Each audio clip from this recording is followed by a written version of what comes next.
el tema de los procesos. Ya sabéis que CMBD funciona por un alta, con lo cual los pacientes que derivamos entre hospitales son un alta, con lo cual tenemos un gasto en el hospital universitario, otro en el hospital García Orcoyen, y si han trasladado a ese mismo paciente, que generalmente suele ser un mismo proceso, lo tenemos diferenciado en dos, ¿vale? Es verdad que para cada uno de los gerentes lo que le importa es lo suyo, pero es verdad también que muchas veces necesitamos esta visión de por encima, ¿no? Y ese tema que ha comentado Fernando de trabajar el proceso, de unir estas piezas, le estamos dando mucha importancia porque nos va a dar mucho juego. Yo creo que contabilidad nos abrió los ojos como tantas veces y estamos todos ahí en hacer esto bien, ¿no? Y para eso es imprescindible vuestra ayuda, porque vosotros sois los que nos decís si tiene sentido o no tiene sentido el unir estas cosas y cómo debemos hacerlo, ¿no? Simplemente por destacar. Y aunque vayamos bien con tiempo, vamos a aprovecharlo. Tenemos la suerte ahora de tener aquí a Julián Librero, ¿vale? Es una de estas personas que nos caen de vez en cuando en la comunidad, que no sabemos por qué tenemos la suerte de tenerlos y hay que aprovecharlo, la verdad. Eh, es otra persona que un poco nunca dice que no. Siempre que le pides ayuda está ahí, ¿no? Su presentación va a ir con un Mac, con lo cual pido disculpas a las personas que están online, porque igual la calidad no va a ser la misma, no podemos hacer la toma de imagen de ahí y lo que haré será dirigir la cámara, ¿vale? Bueno, sin más te cedo la palabra. Vale, gracias. Y para mí es también un gran placer estar aquí. Y hace, hablo muy bajito, pero y no tengo esto, ¿no? Ah, ¿vale? ¿Ahora? Sí, ahora.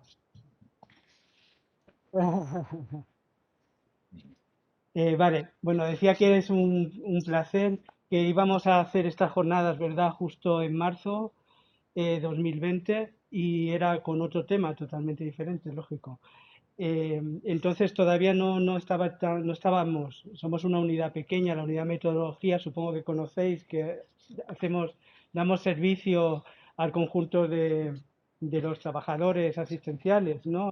Cuando pretenden hacer investigación y estamos ahí enfrente en Navarra Biomed y aunque somos pocos, pues eso, un poco intentamos abarcar mucho.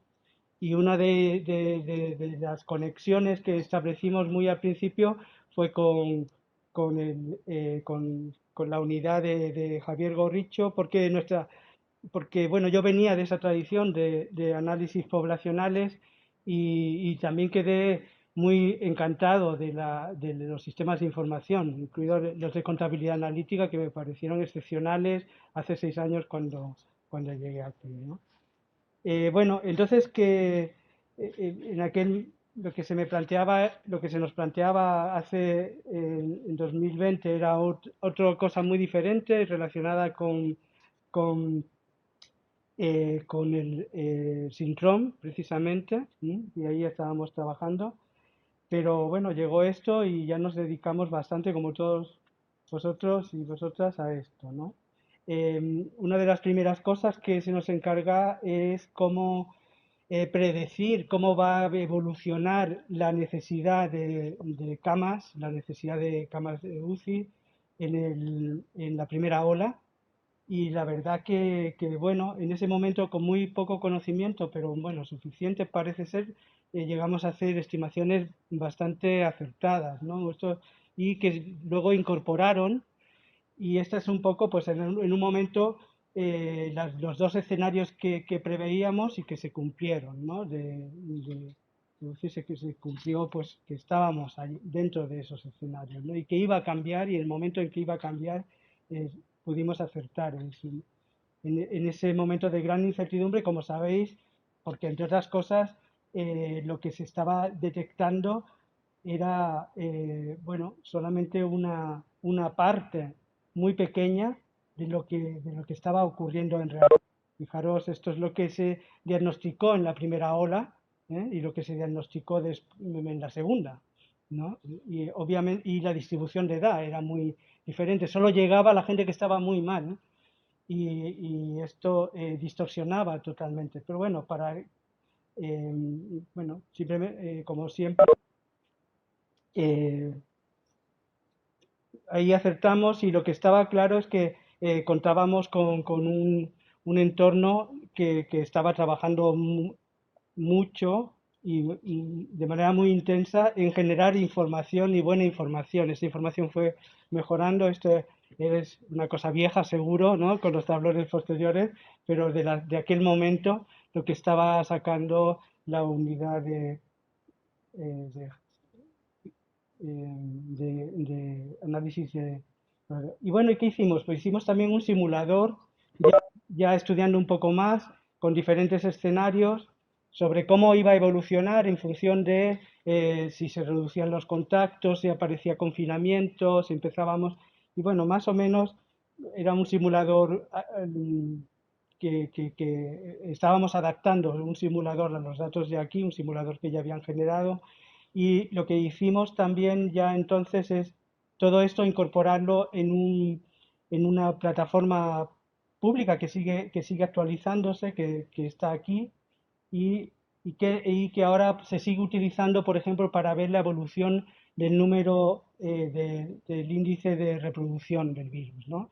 Que aquí está desde la segunda hasta la última y se va viendo cómo ha evolucionado y cómo estamos ya hace como unos 10 días o una semana, vamos a decir, por encima de uno, ¿no? Y bueno, no solamente te da esto, que este es el dato que más se emplea, pero podemos ver aquí la incidencia acumulada de tu zona básica, como va a 2 semanas. Eso está abierto, ¿no? Siempre lo hemos dejado. Y se alimenta en el fondo de Bárdenas, se alimenta de gobierno abierto y se va actualizando solo. Bueno, ahí tenéis la dirección. Y otra cosa que nos encargaron es apoyar el tema de trabajo de rastreadores en cuanto a un visualizador de redes, que no sé si al final fue o no muy útil, pero básicamente lo que hicimos fue eso, aplicar herramientas que existían para poder aproximarnos a esto, a una trama de contactos y podríamos, por ejemplo, aquí decir, bueno, cómo son los de 15 a 25 o 25 a 35 o cómo, en fin, y bueno, y aquí veis cómo a partir de un caso, luego son domiciliarios, etcétera. Era como una herramienta que igual podría ser útil para la gente que estaba haciendo ese trabajo tan importante, ¿no? Eso fue en el tema de vigilancia. Y en el tema de investigación, bueno, fuimos haciendo diferentes análisis. Voy a presentar solo algunos casos. Uno que igual, bueno, que fue la relación entre vacunación de gripe y COVID. Fue un encargo a finales, antes de que empezara la vacunación del COVID, antes de que empezara a distribuirse. Y bueno, ya sabe, y sigue existiendo una cierta literatura en torno a esto, ¿no? Así, perdón, si la vacuna de, influen- del de la gripe tiene algún efecto o no tiene algún efecto.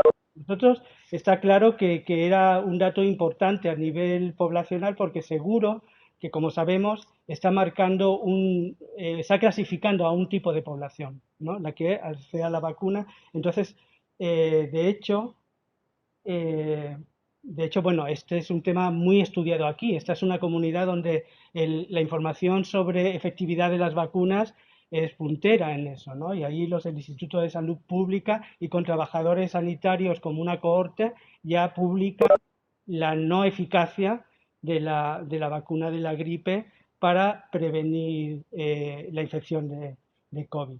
Pero aparte de eso, que no vamos a descubrir nada nuevo, no iba por ahí, lo que sí veíamos es que como podía marcarnos a una población particular y queríamos saber algo sobre esa, ¿no?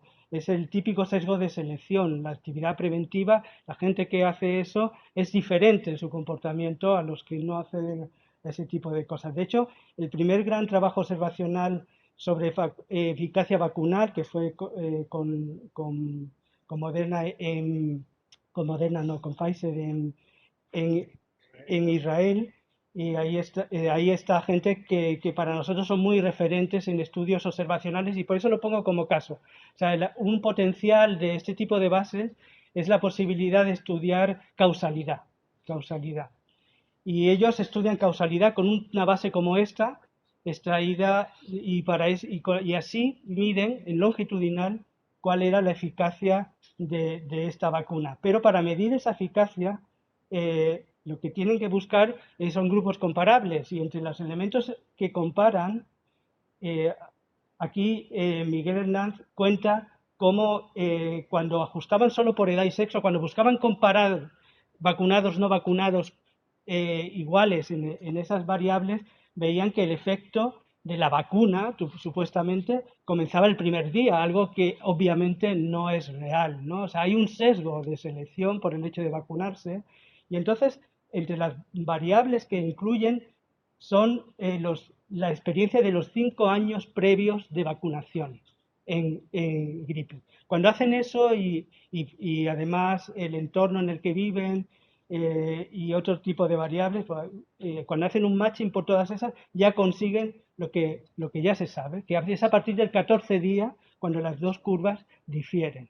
Entonces, eso es lo que yo creo que como enseñanza, eh, este es el potencial de este tipo de bases. Podemos estudiar causalidad. Bueno, y esto lo que hicimos fue, después de la campaña del 2021, pues teníamos unas 640.000 personas, a 159.000 mayores de 60 años, vacunadas, no vacunadas, y ya veis, susceptibles teóricamente, porque no habían sido diagnosticados previamente, y ya veis qué grado en los 3 meses posteriores de infección hubo, de incidencia: 2,4 en infectados, 4 en vacunados, 4,3, el doble, en no vacunados. Y esto se veía en eso, y también se veía en riesgo de ir a UCI, en riesgo de hospitalización, etcétera. Es el sesgo famoso de selección. Y de alguna manera, en la misma línea, otro trabajo fue sobre las condiciones socioeconómicas. Y ahí solo voy a daros dos flashes. Uno que hicimos en octubre del 2020, cuando habían pasado ya 7 meses del inicio, y ahí teníamos un grupo de 16.400 personas diagnosticadas, y en las que queríamos ver cómo esas condiciones socioeconómicas influían, ¿no? Por ejemplo, la condición de migrante, o otra donde me voy a centrar, que es el tipo de aseguramiento, de tarjeta sanitaria, ¿no? Que, como sabéis, a partir del copago por lo menos tenemos alguna información de renta, categoría TSI, que ahora os contaré cuáles son. El caso es que de esos 16.400 había 4.608 migrantes. O sea, el 28% de los infectados en octubre de 2020 eran migrantes, cuando representan el 20% de la población, ¿no? O sea, ahí está claro que ahí hay un elemento que, bueno, pero pueden tener otras edades, etcétera. Ahora vamos a entrar en eso. Luego, en 2021, por seguir ese dato, ya estamos hablando de el 23% había bajado. Y bueno, en incidencia, el 16%, 16,5% de los migrantes habían sido diagnosticados, frente al 12% de los nacidos aquí. Visto en una pirámide, por esto de las edades, aquí tendremos en rojo los no migrantes, en azul los migrantes de 0 a 64 años cortados, y si os fijáis aquí, en el grupo de 25 a 40, mirad qué relación hay en la gente que tuvo COVID, ¿vale? ¿Qué relación hay entre no migrante y migrante? Y fijaros cómo es la relación en los que no tuvieron COVID. O sea, hay una incidencia muy, muy superior en migrantes que no migrantes, ¿no? Si lo vemos por género, hay un efecto, pero también, aunque aquí igual, aquí están mujeres, aquí están hombres, y vamos a centrar en el grupo donde es más fácil ver. Si veis, la relación rojo-azul es aquí mucho más cercana, más a la mitad y casi. Esto ocurre más en mujeres, ¿vale? En mujeres en estas edades, 25-40 años. Sobre el TSI, es, quedaros con estas categorías. La 1 son aquellos que tienen rentas mínimas de inserción, parados sin prestaciones por desempleo, etcétera. Y luego, luego tenemos la categoría 3, que serían activos con rentas inferiores a 18.000 euros, y la 4, que serían entre 18 y 100.000, ¿vale? Luego aquí pues ya son pensionistas, también cortados por ese nivel de renta. Esas categorías 1, 3 y 4 son los más importantes, ¿no? Vale, pues aquí vemos esa misma pirámide en cuanto a COVID, ¿vale? Los que no han tenido COVID y los que han tenido COVID. Y si veis, se entiende que son menores de 64 años. Ya en el último grupo, 60-65, se ven pensionistas, ¿verdad? Pero bueno, más abajo no tanto. Y si veis el grupo 1, ese de desempleados o con rentas de inserción, etcétera, es este azul. Mirad qué supone el azul en estas edades y mirad qué supone el azul, o sea, en estas edades y no COVID, y en estas edades y COVID, ¿no? O qué supone el verde, que es el menos de 18.000 frente al rojo, aquí y aquí, ¿vale? Bueno, visto así, pero ya no estamos hablando de infección, ahora estamos hablando de hospitalización, riesgo de hospitalización. Ya sabemos cómo funciona la edad, como una línea, ¿no? Las referencias son 20 años, 20 a 24, y fijaros cómo va creciendo el riesgo de hospitalización hasta multiplicado por 10, ¿eh? A partir de tener 50-59. Pero fijaros en este 1, los que tenían ajustado por edad, ajustado por condición migrante, ajustado por tener diabetes, tener obesidad, fijaros la obesidad, muy estudiada, qué importancia tiene para el riesgo, ajustado por todo eso, fijaros dónde está el tener este tipo de tarjeta o ser migrante, ¿no? Esto, bueno, entramos a hacer un modelo también para ver países. Mirad, aquí está España y son, digamos, agrupaciones o países que tenían suficiente tamaño. Fijaros qué lejos está España de Rumanía. 0,5, o sea, cogiendo el conjunto, un español tendría la mitad de riesgo de ser hospitalizado que el promedio, tomado así, y un rumano estaría en torno al 2, ¿no? O un boliviano o un ecuatoriano. Y eso bueno, y visto ahora con un poco más de detalle, porque también aquí había un elemento, y es a quién se diagnostica antes de ser hospitalizado. Porque sabéis que mucha gente, tenéis experiencia, llega y la primera información que tiene de que ha tenido COVID es en el hospital. Pero ¿quiénes son estos que llegan? O sea, el acceso a la prueba previa es diferente según origen socioeconómico, situación socioeconómica, y sí que lo es. Entonces aquí veis, en esta primera tabla, serían aquellos que han tenido COVID y que luego van al hospital, ¿vale? O sea, que han tenido COVID y han sido diagnosticados fuera del hospital y luego se les complica. ¿Qué hace que se te complique? La edad, lo que sabemos, el tener ciertas comorbilidades, eh, pero aquí, ya, bueno, la carga viral, aquí lo veis. También los meses, o sea, comparado con los primeros meses, los riesgos aquí eran muy, pero ya sabemos, ese es el sesgo de información que decíamos al principio.